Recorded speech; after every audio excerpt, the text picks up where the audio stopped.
toujours généreux. Chaque jour, il donnait quelque chose à un vieux pauvre qui s'asseyait à l'entrée de l'immeuble où se trouvait son entreprise. Un soir, l'homme riche quitta le bureau exceptionnellement tard. Il pleuvait depuis un moment. Lorsqu'il atteignit sa voiture, il vit le vieil homme toujours assis là, en train d'attendre. Avec des yeux fatigués, le vieil homme se leva et dit « Monsieur, ce soir j'ai quelque chose pour vous, un cadeau, s'il vous plaît.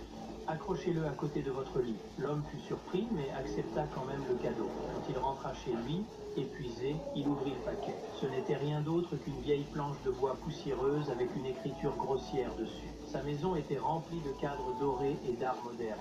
Cette vieille planche laide, il ne trouva pas d'endroit pour la mettre. Alors il la jeta à côté du lit en pensant « Je demanderai à quelqu'un de la jeter demain matin. » Mais le lendemain matin, il ne se réveilla pas. Il respirait à peine, extrêmement malade. Sa femme, paniquée, appela leur médecin de famille. Mais ce qu'il ne savait pas, c'est qu'elle avait préparé ce moment avec le médecin. Elle voulait qu'il disparaisse afin d'hériter de tout. Le médecin arriva, une seringue à la main, contenant une injection mortelle, rapide, indolore et indétectable. Il entra dans la chambre, ferma la porte et s'approcha du lit. Mais quelques minutes plus tard, des sirènes de police résonnèrent dans le quartier. Les policiers firent irruption. L'homme fut emmené d'urgence à l'hôpital. Quelques jours plus tard, alors qu'il se rétablissait, le médecin vint lui rendre visite.